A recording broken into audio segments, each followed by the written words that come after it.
Continuity check sine x plus cos x की continuity कैसे होती है, ठीक है। तो देखते हैं, इसमें हमें कुछ बताया भी नहीं हो कि एक्स की जगह हमें क्या पुट करना है, तो हम इसकी क्वांटिटी कैसे करेंगे। अगर हमें ऐसा कुछ बताया नहीं हुआ तो हम एक्स की जगह सिर्फ सी पुट करेंगे, एट एक्स इक्वल टू सी, हम एक्स की जगह सी पुट करेंगे, ठीक है। एफ एक्स हमें क्या दे रखा है, एफ एक्स हमें दे रखा है साइन एक्स प्लस में कॉस एक्स, ये में एफ एक्स दे रखा है, एफ की जगह पुट करूंगा सी, एक्स की जगह सी आ गया sine c plus cos c, ये मेरा आ गया, ठीक है। अब मैं करूंगा L H L, L H L सबको पता है, limit x tends to c minus f x, limit x tends to c minus f x क्या दिया हुआ है आपका साइन एक्स प्लस में कॉस एक्स। अब बताओ जब हमें कुछ देने रखा हो ट्रिग्नोमेट्रिक फंक्शन हो तो हम क्या लेते हैं एल एच की जगह, सी तो लिया है, सी माइनस एच हो जाएगा। तो अब मैं सी माइनस एच लिखूंगा तो मेरी लिमिट क्या हो जाएगी, एच की हो जाएगी, limit h tends to zero sine c minus h plus cos c minus h, limit h tends to zero, मेरी लिमिट क्या हो जाएगी, जीरो हो जाएगी, एच एच मेरा जीरो हो जाएगा तो क्या मेरा क्या बचेगा, sine c plus cos c बचेगा, एच जीरो हो जाएगा तो आर एच एल आएगा, आर एच एल मतलब limit x tends to c plus f x, limit x tends to c plus f x क्या दे रहेगा साइन एक्स प्लस में cos x, limit h tends to zero हो जाएगा मेरा क्योंकि मेरी लिमिट चेंज हो जाएगी क्योंकि यहाँ पे मैं सी प्लस एच रखने वाला हूँ और यहाँ पे मैं कॉस एक्स की जगह सी प्लस एच रखने वाला हूँ, limit h tends to zero, h मेरा हो जाएगा जीरो तो मेरा क्या बचेगा साइन सी प्लस में कॉस सी, ये मेरा हो गया sine c plus cos x का क्या हो गया, sine c plus cos c इसका आ रहा है, इसका भी सेम आ रहा है और इसका भी सेम आ रहा है। सो द फंक्शन इज कॉन्टिन्यूस, तीनों सेम आ रहे हैं तो कॉन्टिन्यूस हो गया मेरा फंक्शन। एफ एक्स मेरे किसके इक्वल हो गया, limit x tends to c minus f x के, और मेरा इक्वल हो गया limit x tends to c plus f x के। तब हम करेंगे इसका सेकंड पार्ट। अब मेरा सेम आ गया sine x minus cos x, same आ गया, ठीक है। कैसे होगा, वापस सी ले लूंगा एक्स की जगह, जब कुछ नहीं दे रखा तो एक्स को मैं सी ले लूंगा, एफ एक्स क्या हो जाएगा मेरा sign x minus cos x, ये मेरा एफ एक्स था, एक्स की जगह रख दूंगा सी तो यहाँ पर भी एक्स की जगह आ जाएगा मेरा c sine c minus cos c. L H L लूंगा, एल एच एल मेरा कैसे होगा, limit x tends to c minus f x, limit x tends to c minus f x क्या है मेरा साइन सी माइनस में cos c, limit मेरी h की हो जाएगी क्योंकि अब मैं यहाँ पे एच रखने वाला हूँ साइन में एक्स आएगा क्योंकि हमें एक्स का दे रखा है, लिमिट अब मेरी एच की हो जाएगी क्योंकि मैं एच का अब रखने वाला हूँ, क्या रखूंगा सी माइनस एच माइनस में कॉस सी माइनस में एच, ठीक है। Limit h tends to zero, h zero हो जाएगा क्या बचेगा साइन सी और यहाँ बचेगा मेरा कॉस सी, एच जीरो हो जाएगा। आर एच एल आएगा, आर एच एल कैसे, limit x tends to c plus f x, limit x tends to c plus f x क्या दे रखा है साइन एक्स माइनस में कॉस एक्स, फिर क्या आएगा लिमिट मेरी एच की हो जाएगी क्योंकि यहाँ मैं एच रखने वाला हूँ एक्स की जगह सी प्लस एच, यहाँ पे माइनस में cos c plus h, limit h tends to zero, h हो जाएगा मेरा zero sine c minus cos c बचेगा, तीनों सेम आ रहे हैं। So the function at x equal to c is continuous, हमारा कॉन्टिन्यूस फंक्शन बन जाएगा f x equal to limit x tends to c minus f x equal to limit x tends to c plus f x, ठीक है। तो यहाँ पर हमारा question ये भी खत्म हो गया। पहले हमने करा sign x plus cos x का, फिर अब हम करा साइन एक्स माइनस में कॉस एक्स का।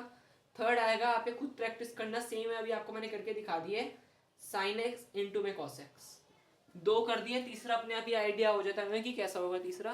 तो ये तीसरा आपके होमवर्क है। करते हैं क्वेश्चन नंबर 22। क्वेश्चन नंबर 22 में हमें क्या करना है, हमें डिस्कस द क्वांटिटी करनी है कोसाइन की, कोसेक की, सेक की और कॉट की। हाँ जी, हमें इन सारे फंक्शंस की क्वांटिटी चेक करनी है। हम कैसे करेंगे, पहले देखो कॉस देख लेते हैं। कॉस क्या होता है, कोसेक, कोसेक क्या होता है 1/sin, ठीक है। sec क्या होता है? 1 अपॉन cos। sec होता है 1 अपॉन cos। cos क्या होता है? cot upon sine. cos होता है हमारा 1 अपॉन cos, तो इसमें आएगा हमारा cot होएगा, cot। cot हमारा होगा cos अपॉन में साइन। हाँ जी, तो हमारा हम 3 है, अब आपको यहाँ तो 4 दे रखे हैं। ये जो हमारा cos है ये इसी के अंदर आ गया 1 अपॉन cos के अंदर, ठीक है। मैं चाहूँ उसको 1 अपॉन sec लिख सकता हूँ, लेकिन नहीं, मैं यहाँ पर इसका cos भी आ गया। अब जैसे हमें साइन तो दे नहीं रखा, लेकिन हम साइन की भी निकाल लेंगे। क्यों निकाल लेंगे? क्योंकि हमारा 1 अपॉन साइन है। 1 अपॉन साइन निकालेंगे यानी हमारा cosec आ जाएगा। और आप कहोगे cos, cos मेरा 1 अपॉन cos आ जाएगा। तो हम इन तीनों की निकाल लेंगे। पहले मैं निकालता हूँ साइन की। साइन की निकालूंगा, अभी तक हमने कैसे निकाली है? fx मैं दे रखूंगा साइन x, या लिख दूंगा x equal to c. Sine x की निकालूंगा तो f की जगह c आ जाएगा, या मेरा वापस c आ जाएगा, साइन c आ गया मेरा, ठीक है। LHL निकाल लूंगा मैं। LHL कैसे आएगा? Limit x tends to c minus fx, limit x tends to c minus fx क्या दे रखा है? Sign x। लिमिट की जगह मैं रख दूंगा यहाँ पे limit x tends to c minus sine c आ गया ये भी मेरा, ठीक है। और सेम RHL के साथ कर लूंगा, limit x tends to c plus fx,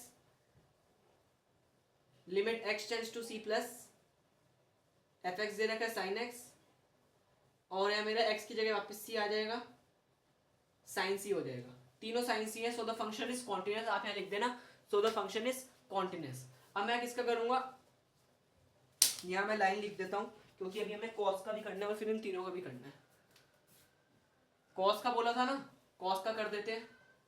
cos ये साइन का था, at x equal to c, fx मेरा दे रखा है cos x, x की जगह रख दूंगा मैं c, ये मेरा हो जाएगा cos c। यहाँ तक समझ आया? मेरा हो जाएगा cos c। LHL रख दूंगा, limit x tends to c minus fx, limit x tends to c minus fx मेरा दे रखा है cos x, cos x रख दिया, और limit x tends to c minus cos x की जगह आ जाएगा मेरा cos c। RHL निकाल लेंगे, limit x tends to c plus fx, ठीक है, limit x tends to c plus fx मेरा आ जाएगा cos x। तो मैं डायरेक्ट यहाँ लिख देता हूँ cos c, क्योंकि उसके अगले स्टेप में हमें cos c लिखना पड़ेगा वापस, ठीक है। मेरा किस किस का आ गया? साइन का आ गया, cos का आ गया। इन दोनों की हमें जरूरत थी, साइन cos की जरूरत थी, ठीक है। 1/sin 1/cos cos upon sine, इन तीनों की हमारी जरूरत थी। 4 के निकालने से, जिसमें से हमने एक का निकाल लिया cos का, ये निकाल लिया हमने, ठीक है। अब किसका करेंगे? cosec का। cosec का करेंगे, जिसका है हमारा 1/sin, यही है, देख लो। cosec का मेरा 1/sin है। अब ये देखो जरा, अगर मेरा 1/0 होगा तो मेरा हो जाएगा इनफाइनाइट, जो कि कॉन्टिन्यूस नहीं है। 0/1 हो जाएगा तो मेरा है कॉन्टिन्यूस, ये हो जाएगा 0 0 हमारा कॉन्टिन्यूस है, ठीक है। ये बात समझो, ठीक है। अब मेरा है cos, cosec है 1/sin, यानी कि 1 अगर 0 हो गया तो मेरा नहीं है। अभी मैंने करके दिखाया 1/0 इनफाइनाइट होगा तो मेरा कॉन्टिन्यूस नहीं है।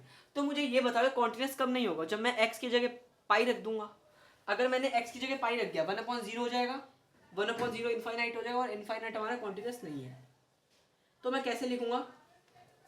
कैसे लिखूंगा मैं? cos x is continuous, cosec x जो हमारा होगा कॉन्टिन्यूस होगा, is continuous for all value,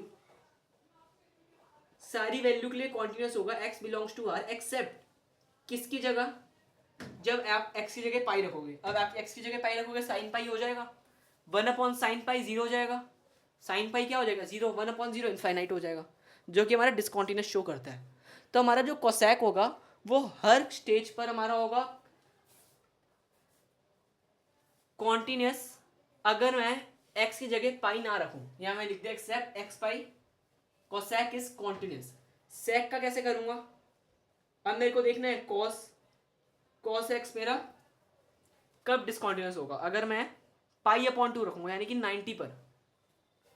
sec x जो मेरा होगा वो कॉन्टिन्यूस होगा सारी स्टेजेस पे, कॉन्टिन्यूस होगा मेरा फॉर ऑल वैल्यू, हर वैल्यू पर मेरा क्या होगा? Continuous. x belongs to r, हर वैल्यू कोई भी पुट कर लो मेरा कॉन्टिन्यूस दिखाएगा। अगर मैंने x की जगह पाई अपॉन 2 रख दिया, यानी कि कॉस पाई अपॉन 2 हो गया तो मेरा 0 हो जाएगा। 1/0 इनफाइनाइट हो जाएगा, डिसकंटिन्यूअस हमें शो करेगा। तो यहाँ मैं लिखूंगा except x equal to pi upon 2।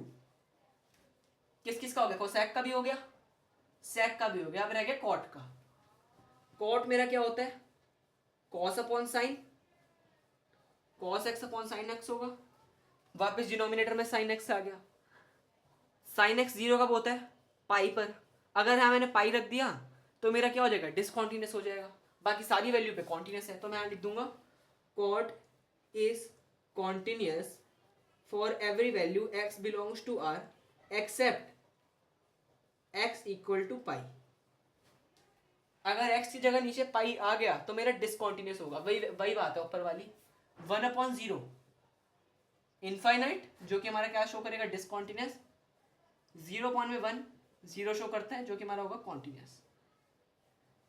तो देखो इसमें 1/0 हो जाएगा, x की जगह पाई होगा जो कि क्या दिखाएगा, फाइनाइट, जो कि हमारे डिसकंटिन्यूअस। तो मैंने ये लिखा cosec is continuous for all value except x equal to pi.